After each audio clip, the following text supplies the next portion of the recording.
আপনি খালেদা জিয়ার বাড়ির থেকে লাইনটা কেটে দিলেন, বাড়ির সামনে বস্তা দিয়ে ব্যারিকেড তৈরি করে তার বাড়িতে লোকজন ঢোকায় এবং আসা বন্ধ করে দিলেন। আপনি কি করে গণতন্ত্রের মানুষ কন্যা হন? আপনি গণতন্ত্রের সবচেয়ে জালেম কন্যা, ওয়া মানুষ কন্যা। আল্লামা সাঈদীকে ওরা মামলা দিল যুদ্ধ অপরাধীর মামলা। আল্লামা সাঈদীর নামে ওরা মামলা দিল ধর্ষণের মামলা। আল্লাহর ওলি, বাংলাদেশের যদি ওলি খোঁজেন, আল্লাহর কসম, যদি ওলি খোঁজেন, শ্রেষ্ঠ ওলি ছিল আল্লামা সাঈদী। কারণ আল্লামা সাঈদীর সবকটা ভবিষ্যৎবাণী 100-এ পূরণ হয়েছে, কাজে লেগেছে। আল্লামা সাঈদী বলেছিলেন, জুলুম বন্ধ করো, নতুবা পালানোর জন্য ইঁদুরের গর্ত খুঁজে পাবা না। কাজে লেগেছে না লাগেনি? এই কাজে লেগেছে না লাগেনি? উনি বলেছিলেন, আলেম ওলামা মুসলমানদের উপরে নির্যাতন বন্ধ করো, মৌলবাদ ফেনা তুলে গালিগালাজ দিও না। আমরা 12 কোটি মৌলবাদ আছি গাছের গোড়ায়, তোমরা আসো আগাবাদী আগায়। একবার যদি গাছের গোড়া ধরে নাড়া দেয়, দাদার বাড়ি মাউর বাড়ি দিল্লি থেকে পড়বা, কিয়ামতের আগে আর আসতে পারবে না। ঠিক সেই পড়বে না দাদার ঘাড়ের পরে দিয়ে। তুম সাদিকি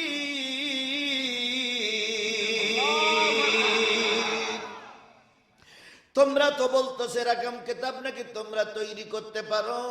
আমি সূরা কাউসার লিখে দিয়ে গেলাম, পারলে তোমরা একটা সূরা এরকম তৈরি করো।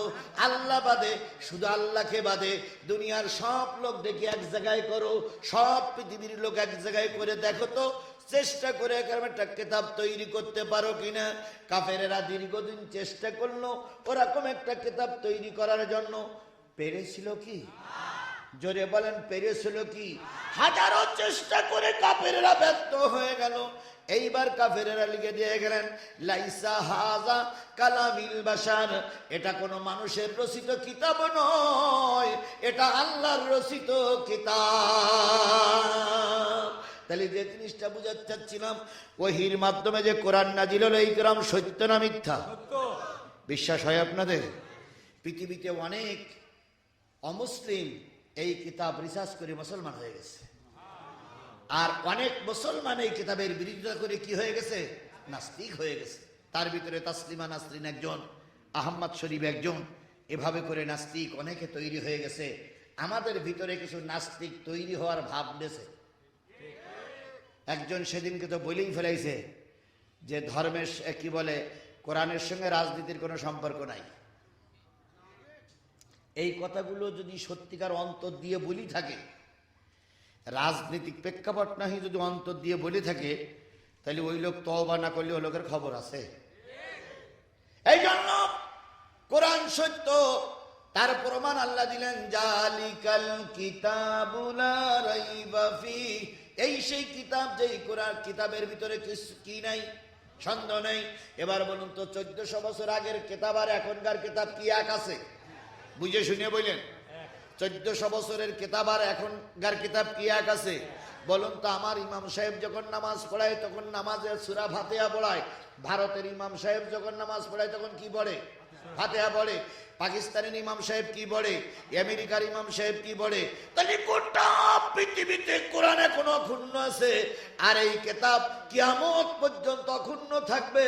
কারণ আল্লাহ নিজেই বলেছেন, নাহনু নাযালনা যিকরা ওয়া ইন্না লাহু লাহাফিজুন।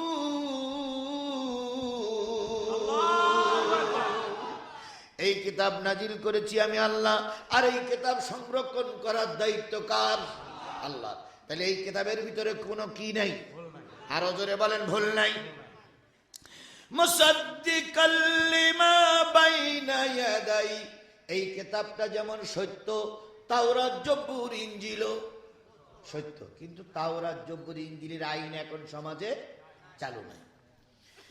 ইন্নাল্লাহা বিইবাদিহি লাখবীরুম বাসীর,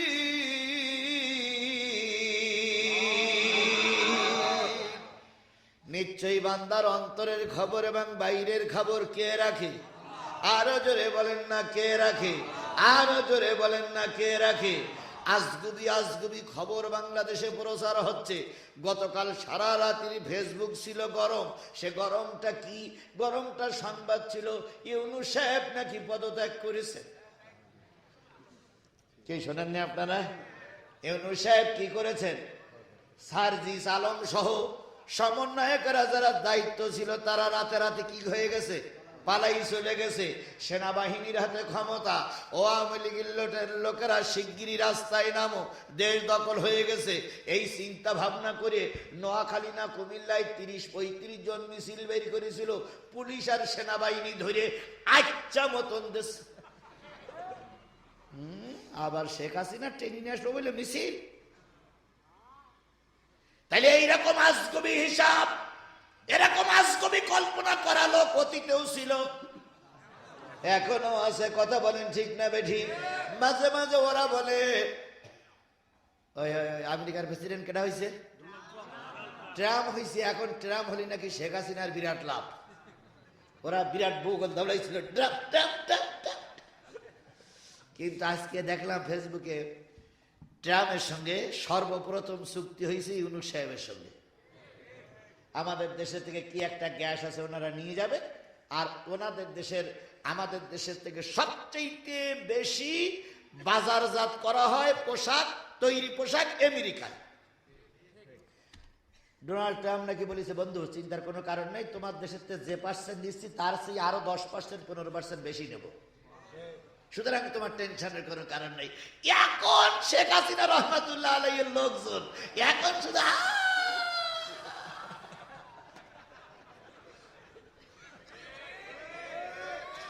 ওনারা এখন চিন্তা করলে কাজ দিয়ে কি করতেছেন, আমার কি হয়ে গেল? খেলা কার? খেলা কার? এই জোরে বলেন খেলা কার? সুতরাং তোমার অন্তরের খবর আর আমার অন্তরের খবর কে রাখে? আমি যখন ওয়াজ করে চলে যেতাম তখন অনেকেই বলতো, আল্লাহ এত হুজুরির মরণ হয় তো এ হুজুরিটার মরণ হয় নাকি? মঞ্চে উঠেই শুধু এই দেখো এই বলে সেই বলে, মরণ হয় না কেন? কারোর আশীর্বাদে কেউ মরে না, আবার কারীর আশীর্বাদে কেউ 50 বছর বেশিও থাকে না। দেখেন এই যে আমাদের সাবেক প্রধানমন্ত্রী, উনি প্রায় বলতেন, জাতীয় সংসদে বসে বসে বলতেন যে ইউনূস সাহেবের আর খালেদা জিয়ারে পদ্মা সেতুর থেকে কি করতে হবে? টুস করে ফেলাই দিতে হবে, চুবাই আবার উঠাইতে হবে। দেখেন আল্লাহর কি খেলা রে ভাই, আল্লাহর কি খেলা। যিনি এদেরকে নিয়ে অবজ্ঞা করতেন তিনি এখন ইন্দুরের গর্ত পালাই আছে, আর যাদেরকে অবজ্ঞা করতেন তারা এখন বাংলাদেশের সবচেয়ে বেশি সম্মানে আছে। ইউনূস সাহেব বড় চেয়ারে, খালেদা জিয়ার বিগত 13-14 বছর বাইরে যেতে দেয়নি। কাতারের বিমানে চড়িয়ে, পৃথিবীর সর্বশ্রেষ্ঠ বিমানে চড়িয়ে কাতার সাহায্য করে তাকে বিদেশে নিয়ে গেছে। এ দেখেও যদি শিক্ষা না হয়, এখনো যদি মনে করো যে তোমাদের গাই গরু আবার ফিরে আসবে, হাম্বা হাম্বা করে লাভ নেই, ও গাই গরু আর ফিরে আসবে না। তবে আসবে, বাংলার জনগণ তাকে নিয়ে আসবে বিচারের জন্য। কথা বলেন কিসের জন্য? বিমানের চেয়ারে বসে নিয়ে আসা হবে না, বিমানের চাকায় দড়ি দিয়ে বেঁধে ঝুলাতে ঝুলাতে নিয়ে আসা হবে। ট্রাইব্যুনালের বিচারের রায় শোনানো হবে, ওপেনলি কোন আদালতে তার বিচারের রায় কার্যকর করা হবে। যারা হাত মামলা করতে চাও রেহাই একটাও পাবা না, টেনশন করবে না। আল্লাহর এই দুনিয়া আল্লাহ ছাড় দেয় কিন্তু ছেড়ে দেয় না, এটা বুঝতে হবে। উল্টো পাল্টা বুঝলে হবে না। আল্লাহ আমাদের সহি বুঝ দান করুক। খালি অন্তরের খবর কে রাখে? সব মনে আছে, সব ঠিক হয়ে যেত যদি আধা ঘন্টা সময় আপনারা না খাওয়াতেন। নেতাদের জন্য পুরো আধা ঘন্টা সময় শেষ হয়ে গেছে। এখন এই জন্য আমি ওদের কথা আমার চিন্তা আছে, সভাপতিও কথা বলবে। আমি আজকে খুব বেশি আপনাদের কষ্ট দেব না। আমি বলি, আমার কথা শেষ করতে দেন। আমি সময় বাড়ানো কমানোর জন্য কখনো আবদার করি না, কিন্তু আমার মা খুবই অসুস্থ। আমার মা কি বলতেছে আল্লাহই ভালো জানে। আমার মা ওই পুলিশের কাছে মার খাওয়ার পরের থেকে মার ব্রেনটা ঠিক নাই। আমাকে যখন ধরে নিতে যাচ্ছিল, আমার মা তখন পুলিশের পা জড়াই ধরেছিল। আমার মাকে গলা ধরে উঁচু করে একটা দেলের গায়ে আছাড় মারে, আঘাত দেয়। আমার মায়ের কপাল ফেটে রক্ত বাহির হয়। সেখান থেকে আমার মায়ের ব্রেনটা ঠিক মতন আর এখন কাজ করছে না। ভাইদের কাছে আছে, আমি আসার একটু আগে ফোন দিল যে মার অবস্থা খুবই খারাপ, তুমি যত তাড়াতাড়ি পারো মার এসে দেখে যাও অথবা গ্রামে নিয়ে যাও। আমি আজকে মার ভাইকে বলেছি যে আমি 12টা পর্যন্ত কথা বলবো, কারণ আমার 10টায় কথা শুরু করলি 12টায় কথা শেষ হয়ে 2 ঘন্টা আমার ভুল কথা হয়ে যেত। তো তারপরে নেতা আসলে নেতাকেও তো দেখতে হবে, এই জন্য আপনারা দিন ফুরাই যাচ্ছে না। আমি আজিজুল ইসলাম যদি বেঁচে থেকে আরেকদিন কথা হবে। আজকে একেবারে যে মাহরুম করছি তা নয়, কিন্তু আমার মায়ের খাতিরে আমাকে এখন সোজা যে সাতক্ষীরার থেকে এসেছে আবার সাতক্ষীরা ব্যাগে যেতে হবে। এই জন্য আপনারা খুব বেশি দাবি করবেন না, তবে মাহরুম করব না। যতদূর পারি দাবি ছাড়াই হোক, আজকে দাবি ছাড়াই হোক, অন্যদিন দাবি করলে দাবি রাখবো, আজকে দাবি ছাড়াই হোক। আল্লাহ আমাদের কবুল করুক। তবে যে আয়াতটা পড়েছি, যে আলোচনাটা করছি, এর একটা তো সার সংক্ষেপ আপনাদের বোঝানো লাগবে। এমনি এমনি মাঝখান থেকে ছেড়ে দিলে তো আপনারা কিছুই বুঝতে পারবেন না। আমি যে কথাটা প্রথম ভূমিকায় বলেছি সে পর্যন্ত আমার যাওয়া লাগবে। তার জন্য যদি 10 মিনিট কম হয় বেশি হয় সেটা আমি দেখবো ইনশাল্লাহ কি করা যায়। তবে আমি আপনাদের কাছে দোয়া চাই আমার মায়ের জন্য, যে আমার মা যদি আল্লাহ হায়াত রেখে থাকে সুস্থ করে দিক, আর যদি হায়াত একেবারে ফুরে যেয়ে থাকে আমার মাকে যেন ইমানের সঙ্গে আল্লাহ দুনিয়ার থেকে বিদায় করে দেয়। আমার মায়ের ওজন খুব বেশি হলে 20 থেকে 25 কেজি, তার বেশি না, একেবারে হালকা হয়ে গেছে। এই জন্য আমার মায়ের জন্য আমি আপনাদের কাছে দোয়া চাই, আল্লাহ আমার মাকে জান্নাতের মেহমান বানিয়ে দিক এবং সুস্থ করে দিক। আমার ভাইয়েরা, যে জিনিসটা বোঝাতে চাচ্ছিলাম সেটা হলো অন্তরের খবর কে রাখে, বাইরের খবর কে রাখে। এবার আল্লাহ রাব্বুল আলামিন বলতেছে, এবার মূল আলোচনায় যাচ্ছি।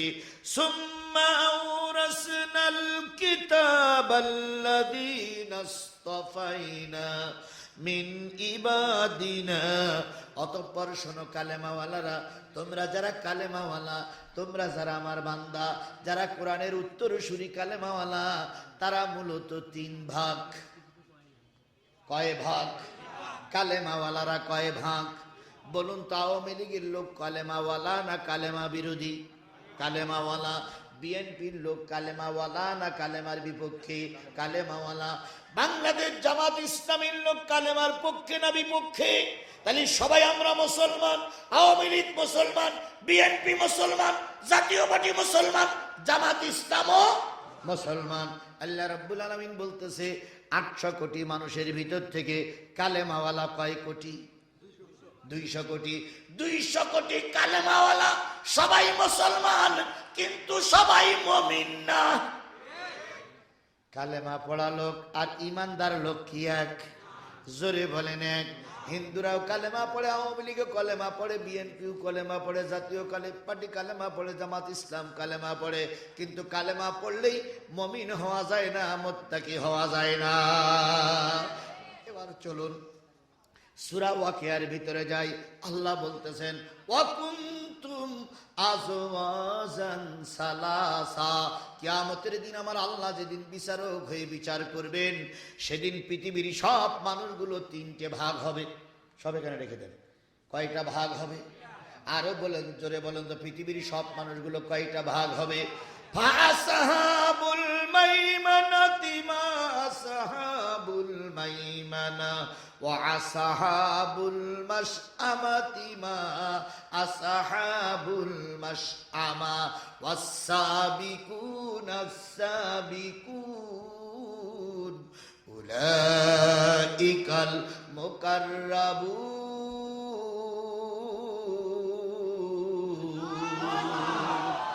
আল্লাহ যেদিন বিচারক বিচার করতে বলবেন, সব মানুষগুলো আল্লাহর সামনে আসবে। আল্লাহ বলবে সব মানুষগুলো 3 ভাগ হয়ে যাও। বলার সাথে সাথে 3টা ভাগ হয়ে যাবে। একটা ভাগ থাকবে আল্লাহর আরশের ডান পাশে, আর একটা থাকবে আল্লাহর আরশের বাম পাশে, আর একটা থাকবে আল্লাহর আরশের সামনে। তাহলে কয় ভাগ হয়ে গেল? আল্লাহ রাব্বুল আলামিন বলেন ডাইনে যারা থাকবে এরা সব ডাইনপন্থী। ডাইনপন্থী মানে কোন পন্থী? আরো জোরে বলেন, ডাইনপন্থী মানে কোন পন্থী? ডাইনপন্থী মানে কালেমাওয়ালা, ডাইনপন্থী মানে আস্তিক, ডাইনপন্থী মানে মুসলমান, ডাইনপন্থী মানে ইসলাম ধর্ম পালন করেনেওয়ালা। তাহলে সব কালেমাওয়ালা মুসলমানগুলো আল্লাহর কোন পাশে থাকবে? ডাইন পাশে। ওয়া আসহাবুল মাইমানাতি মা আসহাবুল মাইমানা। আরেক দল থাকবে আল্লাহর আরশের বামে, এরা পৃথিবীর সব বামপন্থী নেতা। বলুন তো ফেরাউন ডাইনপন্থী না বামপন্থী? নমরুদ ডাইনপন্থী না বামপন্থী? তাহলে নমরুদ ফেরাউনের গোষ্ঠীরা সব থাকবে আল্লাহর আরশের কোন পাশে? বাম পাশে। এখন আমাদের সমাজে কিছু মুসলমানের সন্তান ডাক দিয়ে বলে আমি বামপন্থী। না না না, তুমি বামপন্থী হতে পারো না, তুমি মুসলমানের সন্তান, আল্লাহ তোমাকে ডানপন্থী বানাই তৈরি করেছে, তুমি বামপন্থী হতে পারো না। তাহলে বামপন্থী দল করা যাবে না, কে নিষেধ করেছে? আরো জোরে বলেন, কে নিষেধ করেছে? আপনি মুসলমানের বাচ্চা হলে আপনি কোন পন্থী? আরো জোরে বলেন, কোন পন্থী? যদি আপনার জন্মের পরে কানে আজান হয়ে থাকে তাহলে আপনি ডানপন্থী, আর যদি আজান না হয়ে থাকে তাহলে আপনি বামপন্থী। এবার ডানপন্থী আর বামপন্থী চলে গেল। সাহাবী আজমাইনগণ বলেন, ইয়া রাসূলুল্লাহ, সামনে থাকবে কারা? নবী বলবেন, সামনে থাকবে ভিআইপি অর্থাৎ নবী রাসূলগণ। আদম আলাইহিস সালাম থেকে মুহাম্মদ সাল্লাল্লাহু আলাইহি সাল্লাম পর্যন্ত 1 লাখ ইমামত অন্তরে 2,24,000 পয়গম্বর থাকবে নবীর সামনে। বলুন তো নবীদের কোনো বিচার হবে? তাহলে নবীরা বিনা হিসাবে কোথায় চলে যাবে? আরো জোরে বলেন, কোথায় চলে যাবে? এবার বলুন তো ফেরাউন, নমরুদ, হামান, কারুন, আবু জেহেল, আবু লাহাব, এদের কোনো বিচার হবে? এরা বিনা বিচারে কোথায় যাবে? জাহান্নামে। নবী রাসূলগণ বিনা বিচারে কোথায় চলে গেল? তাহলে দুই পক্ষের সমাধান হয়েই গেল। এক পক্ষে বিনা বিচারে জান্নাতি, আর এক পক্ষ বিনা বিচারে জাহান্নামী। এবার ডাইনের পাশে আছে সব কালেমাওয়ালা মুসলমান। এই দলের ভিতরে আওয়ামী লীগ আছে, বিএনপি আছে, জামাত ইসলাম আছে, জাতীয় পার্টি আছে, তাবলিগ আছে, চরমনাই আছে, হেফাজত আছে, সব কালেমাওয়ালারা ডাইনে। এবার আল্লাহ রাব্বুল আলামিন বলবে ডাইনের পার্টিরা সামনে আয়। সামনে আসার পরে আল্লাহ বলতেছেন, ফামিনুহুম যালিমুল লিনাফসিহি ওয়া মিনহুম মুক্তাসিদি ওয়া মিনহুম সাবিকুম বিল খায়রাতি বিইজনিল্লাহ। এবার কালেমাওয়ালা গুলোর আল্লাহ ডেকে বলবে, তোমরা 3 ভাগে ভাগ হয়ে যাও। এবার ফেরেশতারা বলবে, আল্লাহ ভাগ করব কি করে? আল্লাহ বলবে, কালেমা পড়া লোক কিন্তু যারা জালেম, জালেমদের আলাদা করো। তারা কালেমাওয়ালা কিন্তু কি জালেম? কালেমাওয়ালা জালেম মুসলমান পৃথিবীতে আছে না নাই? আমাদের বাংলাদেশে বুঝি নাই? আছে, আছে, আছে। কি কায়দায় বলতেন আমাদের নেত্রী নামাজি? তাই বলতো না? আমাদের নেত্রী সকালবেলা উঠে কি খোঁজে? যায় নামাজ খোঁজে। আমাদের নেত্রী কোরআন শরীফ তেলাওয়াত না করে ঘরের থেকে বাহির হয় না। দৈনিক নাকি 30-40 টাকাত করে তাহাজ্জুদের নামাজ পড়ে। আর ওদের ভিতরে এক নেতা ছিল শামীম ওসমান, তিনি বলতেন আমি দৈনিক 70-80 রাকাত করে নফল নামাজ পড়ি। তাহলে 70-80 রাকাত যখন নফল নামাজ পড়ে, 5 ওয়াক্ত নামাজ পড়ে, আবার 70-80 রাকাত নফল নামাজ পড়ে, তাহলে ওকে পায়খানা করার সময় পায়খানা করি দেয় কে? ওর বাপ তো মরে গেছে, ওর বাপ। তাহলে বোঝা গেল এরা মিথ্যাবাদী কথা বলেন, ঠিক না ঠিক? আবার এরাই বলতো আমরা নামাজি। এরা আলেম ওলামা ইসলাম সহ্য করতে পারত না। আর প্রায় মঞ্চে উঠে কাঁদতো, আমি ব্যতীতের বেদনা আমি বুঝি, আমার বাবা না, আমার মা। কি যদি আপনি সত্যিকার ব্যতীতের বেদনা বুঝতেন, আপনার সেইতে 1,00,000 গুণ কোটি গুণ বেশি জনপ্রিয় ব্যক্তি ছিলেন আল্লামা সাঈদী। কেন সাঈদীর বেদনা আপনি বোঝেন নাই? খালেদা জিয়াকে আপনি যখন ক্যান্টনমেন্টের বাড়ি থেকে বের করে দিলেন, একটা কাপড়ে বাহির হয়েছিল, বাকি কাপড়গুলো তার দেয়নি। কথা বলেন, ঠিক না ঠিক? আপনিও নারী, সেও নারী, আপনিও মা, সেও মা। আপনি কি কায়দায় একজন মাকে ঘর থেকে তাড়িয়ে দিলেন? আপনার বিবেকে বাঁধল না? এই যে কারেন্টের আলো জ্বলতেছে, কারেন্ট কারোর বাবার পৈতৃক সম্পত্তি নয়। এ কারেন্ট গণতন্ত্রী বাংলাদেশের 18 কোটি মানুষের অধিকার। আপনি খালেদা জিয়ার বাড়ির থেকে লাইনটা কেটে দিলেন, বাড়ির সামনে বস্তা দিয়ে ব্যারিকেড তৈরি করে তার বাড়িতে লোকজন ঢোকায় বাগাসা বন্ধ করে দিলেন। আপনি আপনি কি করে গণতন্ত্রের মানুষ কন্যা হন? আপনি গণতন্ত্রের সবথেকে জালেম কন্যা, মানুষ কন্যা। আল্লামা সাঈদীকে ওরা মামলা দিল যুদ্ধ অপরাধীর মামলা। আল্লামা সাঈদীর নামে ওরা মামলা দিল ধর্ষণের মামলা। আল্লাহর ওলি, বাংলাদেশের যদি ওলি খোঁজেন, আল্লাহর কসম, যদি ওলি খোঁজেন, শ্রেষ্ঠ ওলি ছিল আল্লামা সাঈদী। কারণ আল্লামা সাঈদীর সবকটা ভবিষ্যৎবাণী 100-এ পূরণ হয়েছে, কাজে লেগেছে। আল্লামা সাঈদী বলেছিলেন, জুলুম বন্ধ করো, নতুবা পালানোর জন্য ইঁদুরের গর্ত খুঁজে পাবা না। কাজে লেগেছে না লাগেনি? এই কাজে লেগেছে না লাগেনি? উনি বলেছিলেন, আলেম ওলামা মুসলমানদের উপরে নির্যাতন বন্ধ করো। মৌলবাদ ফেনা তুলে গালিগালাজ দিও না। আমরা 12 কোটি মৌলবাদ আছি গাছের গোড়ায়, তোমরা আসো আগাবাদী আগায়। একবার যদি গাছের গোড়া ধরে নাড়া দেই, দাদার বাড়ি মাউর বাড়ি দিল্লি থেকে পড়বা, কিয়ামতের আগে আর আসতে পারবে না। ঠিক সেই পড়বে না দাদার ঘাড়ের পরে দিয়ে। আল্লামা সাঈদী বলেছেন, উত্তর গগনে কালো মেঘ জমেছে, ঝড়ের পূর্বাভাস লক্ষ্য করছি। শক্ত হাতে যদি মোকাবেলা করতে না পারো, এমন অমাবস্যার আধার নেমে আসবে যার সবে সাদেক। সত্য হয়েছে না হয়নি? সত্য হয়েছে না হয়নি? আল্লামা সাঈদী বলেছিলেন, ভারত, তুমি বাবরি মসজিদ ভাঙনি, 200 কোটি মানুষের অন্তর ভেঙে ছারখার করে দিয়েছো। বাবরি মসজিদের ইটগুলো যেমন খসে খসে পড়েছে, ও ভারত, তুমি একদিন ভেঙে টুকরা টুকরা হয়ে যাবা। আজ হোক কাল হোক ভারত ভাঙবেই ইনশাল্লাহ। বলেন আজ হোক কাল হোক। ওই ভারতের অখণ্ড ভারত আর থাকবে না। ইতিমধ্যে মণিপুর নিয়ে শুরু হয়েছে। আপনার আগাম সংবাদ আমি বলতে পারি না, কারণ আমার অত আধ্যাত্মিক জ্ঞান নেই। তবে আমি যা বুঝতেছি, আজ যা শুনতেছি, খুব তাড়াতাড়ি মণিপুর স্বাধীন হবে, সেই সঙ্গে সঙ্গে কাশ্মীর স্বাধীন হবে। ভারত ভাঙবে, সময়ের অপেক্ষায় আছি আমরা। এই জন্য যাই নামাজ খুলতেন যারা, তারাই নামাজিদের সহ্য করতে পারতেন না। এই জন্য মুসলমানরা কয় গ্রুপ, কালেমাওয়ালারা কয় গ্রুপ। একটা হলো জালেম মুসলমান। জালেম মুসলমানের ব্যাখ্যা আর বেশি করা লাগবে না। জালেম মুসলমান আমাদের সমাজে ছিল না। যদি মুসলমানটা মুসলমানের শত্রু না হতো, এক মুসলমান আর এক মুসলমানের জন্য জেল খাটতো না। তাহলে 3 গ্রুপের ভিতরে এক গ্রুপ হলো জালেম, কিন্তু তারা মুসলমান, কিন্তু কি মুসলমান? জালেম। 2 নম্বরে আমিনহুম মুক্তাসিব, তারা হলো ধর্ম নিরপেক্ষ মুসলমান। এরকম ধর্ম নিরপেক্ষ মুসলমান আছে আমাদের দেশে? এই বলেন, আছে আমাদের দেশে?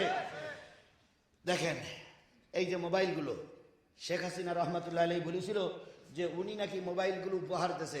আচ্ছা, মোবাইলগুলো উনি উপহার দিয়েছে না আমরা কিনে নিয়েছি? তাহলে উনি উপহার দিল কি করে? মিথ্যে কথা। আমার একটা সেট, ভাইয়ের 2টো সেট, আর একজন ভাই আর একটা সেট। একটা সেটের চয়েস এক এক রকম। সবাই কিন্তু এক সেট চয়েস করে না। আচ্ছা বলুন তো, আমার গায়ে জামার রং একরকম, ভাইয়ের জামার গায়ে একরকম, ওনার জামার গায়ে একরকম, তাহলে এক একজনের চয়েস এক এক রকম। এবার বলেন, খেতে দেশে আপনার গরুর গোশ, মুরগির গোশ আর হলো খাসির গোশ। এখন 3টে আপনার সামনে দিয়ে বলতেছে, ভাই আপনি কোনটা খাবেন? একজন বলতে আমি মুরগির গোশ খাবো, ভাই আপনি, আমি খাসির গোশ খাবো, আপনি গরুর গোশ খাবো। তাহলে 3 জনের চয়েস 3 রকম। ভাত দেশে খিচুড়ি ভাত, বিরিয়ানি ভাত, সাদা ভাত। ভাত দেওয়ার পরে একজন বলছে আমি বিরিয়ানি খাবো, আর একজন বলছে আমি পোলাও খাবো, আর একজন বলছে আমি সাদা খাবো। তাহলে খাওয়ার ব্যাপারে চয়েস 3 রকম, 3 জনের 3 রকম। তাহলে প্রত্যেকের চয়েস আলাদা। ধর্মের ব্যাপারে নিরপেক্ষ কেন? কথা বলে, ধর্মের ব্যাপারে তোমার একটা ধর্মের পক্ষে থাকতে হবে। খাওয়ার ব্যাপারে তুমি পক্ষে, রাজনীতির ব্যাপারে তুমি পক্ষে, কাপড় কেনার ব্যাপারে তুমি পক্ষে, মোবাইল নেওয়ার ব্যাপারে তুমি পক্ষে, টুপি মাথায় দেওয়ার পক্ষে, তারপরে টুপি চুল কাটার ব্যাপারে তুমি পক্ষে, যে কোনো একটা পক্ষে। ধর্মের ব্যাপারে নিরপেক্ষ কেন বলেন? আপনি ধর্মের ব্যাপারে নিরপেক্ষ থাকবেন কেন? আপনাকে যে কোনো একটা পক্ষে থাকতে হবে। হয় বলেন আমি হিন্দু ধর্মের লোক, তাহলে আপনি বেদ, গীতা, মহাভারত, ত্রিপিটক ওই নিয়ে চলেন। সকালবেলা উঠে আমাদের কোনো দাবি নাই। কথা বলেন ঠিক না বে ঠিক? আর না হয় বলেন আমি মুসলমান, তাহলে তুমি যদি মুসলমান হও কোরআন মেনে চলা লাগবে। এটা কার নির্দেশ? আফাতুমিনুনা বিবাদিল কিতাবি ওয়া তাকফুরুনা বিবাদ। তোমরা কি কোরআনের কিছু অংশ মানবা আর কিছু অংশ মানবা না, তাহলে তোমরা মুসলমান থাকতে পারবা না। তাহলে আপনি ধর্মের ব্যাপারে নিরপেক্ষ থাকতে পারবেন না। এখন আমাদের দলের কিছু লোক বলতেছে আমরা ধর্ম নিরপেক্ষ। আল্লামা সাঈদীর ওয়াজ শুনেছেন আপনারা? আল্লামা সাঈদী বলেছিলেন ধর্ম নিরপেক্ষ মানে হলো কুফরি মতবাদ। সবের একটা পক্ষ থাকা লাগবে। এবার আপনি ধর্মের ব্যাপারে নিরপেক্ষ থাকলেন মানে দুই পক্ষ, হিন্দুরও গেলে চুচুচু, মুসলমানের গেলে চুচুচু, চুমো দিলেন। এখন আপনি মারা গেছেন, এখন আমরা আপনার কি করব ভাই? ও দুলা ভাই, এখন আমরা কি করব? আপনি হিন্দুর দিকে অর্ধেক, মুসলমানের দিকে অর্ধেক, তাহলে এখন বেরিয়ে গেছেন, এখন আমরা কি করব? মাঝখানতে ফাইটিয়ে কি কথা বলছেন? কারণ দুই পক্ষে তো কষ্ট দেওয়া যাবে না। মাঝখানতে ফেরিয়ে একটা দিতে হবে হিন্দুদের কাছে, ওরা নে শ্মশান কাটায় পড়াবে করবে। আর আমরা মুসলমানের পক্ষে যারা আছি, আমরা মুসলমানের পক্ষে যারা আছে তারা নিয়ে বলবো মিনহা খালাকনাকুম ওয়া ফিহা নুইদুকুম ওয়া মিনহা নুখরিজুকুম তারাতান উখরা। এই বলে দুই পক্ষের মন সন্তুষ্ট করতে। তাহলে আপনারা কি দুই পক্ষে যাবেন না এক পক্ষে থাকবেন? যদি মনে করেন মুসলমানের ধর্ম আপনার পছন্দ হচ্ছে না, আমি আপনার পায়ে ধরে রাখবো না। আপনি নাম ধাম পরিবর্তন করে শ্রী নারায়ণ চন্দ্র দাস নাম রেখে দেন। রেখে দেওয়ার পরে আপনি দুর্গা পূজায় যান, যেখানে যান যান, ওই লাইনে থাকেন। আর আমার মুসলমানের পক্ষে যদি আপনি থাকেন, স্পষ্ট করে বলতে হবে কোরআন হাদিসের বাইরে কোনো মতবাদ মানি না। আমি মুসলমান, আমার সংবিধান আল্লাহর কোরআন। আমি মুসলমান, আমার দ্বারা কোরআনের আইন প্রতিষ্ঠা হবে। আমি মুসলমান, কোরআনের বাইরে যাওয়ার সুযোগ নাই। এই উল্লাপাড়ায় কিন্ডার গার্ডেন স্কুল আছে না? আছে। এক একটা স্কুলের পোশাক এক এক রকম। আপনার মেয়ের কেজি স্কুলে ভর্তি করতেছেন, ওর পোশাক হলো মাথায় সাদা স্কার্ফ, গায়ে সবুজ জামা, পরনে সাদা পায়জামা। এই পরে আপনার একটা মেয়ে স্কুলে পড়ে। এখন ওই মেয়ে যদি স্কুল থেকে ওই পোশাক পরিয়ে আর একজনের পোশাক হলুদ সেই স্কুলে যায়, মাস্টাররা কি মেনে নেবে? তখন বলে এই মেয়ে তুমি তো আমার স্কুলের ছাত্র না, তোমার পোশাক দেখে বলা যাচ্ছে তুমি আমার স্কুলের ছাত্র না। তুমি কোন স্কুলের ছাত্র? উল্লাপাড়ার মডেল স্কুলের ছাত্র। তুই মা ভুল করে এসেছো, তুমি ওই স্কুলে যাও। এটা যদি দুনিয়ার বিধান হয়, এক স্কুলের পোশাক পরে আর স্কুলে আর এক স্কুলে গেলে যদি স্কুলের মাস্টাররা তোমাকে না নেয়, তাহলে তুমি নবীর স্কুলের ছাত্র না হয়ে ওই বামপন্থী রামপন্থী দলের ছাত্র হয়েছিলে। মরার পরে নবীর স্কুলে কেন গলা ধরে বের করে দেবো?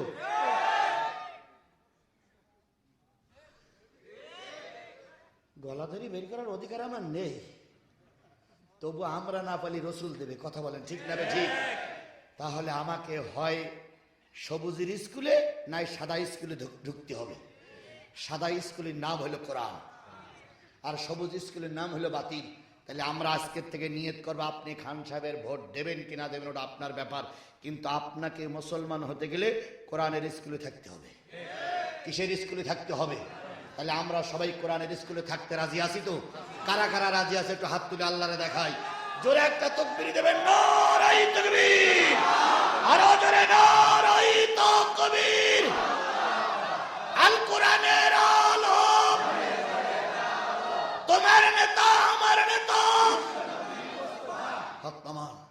আজকের এই মাদ্রাসার সবচেয়ে বড় সুযোগ হলো, সবচেয়ে বড় সম্মান হলো এই মাদ্রাসার থেকে চারজন না পাঁচজন, চারটে টকবগে কোরআনের গোলাপ ফুল দীর্ঘ 5 বছর 6 বছর 4 বছর 3 বছর মেহনতের পরে এই গোলাপ ফুলগুলো, কোরআনের গোলাপ ফুলগুলো বেরিয়ে এসেছে।